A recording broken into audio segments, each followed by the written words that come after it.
ஒரு அழகான காலை நேரம் அது. அந்த அடர்ந்த காட்டில் ஒரு குட்டி மயில் தூங்கி எழுந்தது. வழக்கம் போல் தனது குரலால் ஒரு அழகான அகவலோசை எழுப்பியது.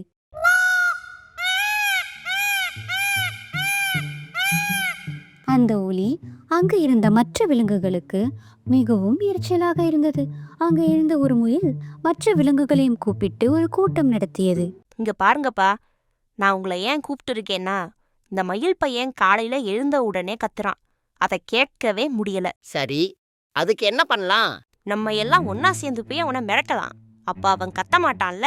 எல்லோரும் சரி என்று ஒத்துக்கொண்டு மயிலிடம் சென்று எதிர்ப்பு தெரிவித்தனர். இதை கேட்டு மனமுடைந்த மயில் வேறு காட்டுக்கு போய்விடலாம் என்று முடிவு செய்து தனது பொருட்களை மூட்டை கட்டி கொண்டு கிளம்பியது.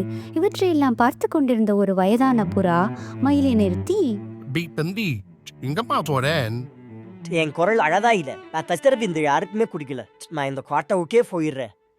எனக்கு மட்டும் அந்த குட்டி குயில் மாதிரி அழகான குரல் இருந்திருந்தா எவ்வளோ நல்லா இருந்திருக்கும்ல. ஆஹா ஆஹா இப்ப எதுக்கு சிரிக்கிறீங்க?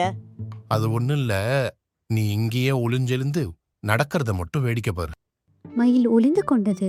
புறா அருகில் இருந்த ஒரு குயிலிடம் சென்று, என்னப்பா தம்பி, எப்படி இருக்க? அடப்பூங்க பெரியவரே, நானே சோகத்துல இருக்கேன். என்னப்பா சொல்ற?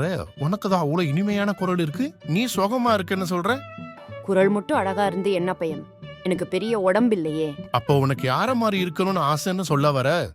அது எனக்கு மயில் மாதிரி பெரிய தோகையோட ஒரு டான்ஸ் ஆடணும்னு ஆசை. இதை கேட்ட மயில் மகிழ்ச்சியில் நெகிழ்ந்து போனது. நம் அனைவரிடமும் பல அரிய திறமைகள் உள்ளன.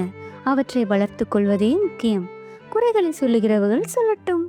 உண்மையில் நம்மை நேசிப்பவர்கள் நம்மிடம் உள்ள நல்லவைகளையே பார்ப்பார்கள் என்பதை மயில் புரிந்து கொண்டது. மயில் அந்த புறாவிற்கு நன்றி சொல்லியது. பின் அந்த புறாவுக்காக குயில் பாட மயில் ஆடி காட்டியது.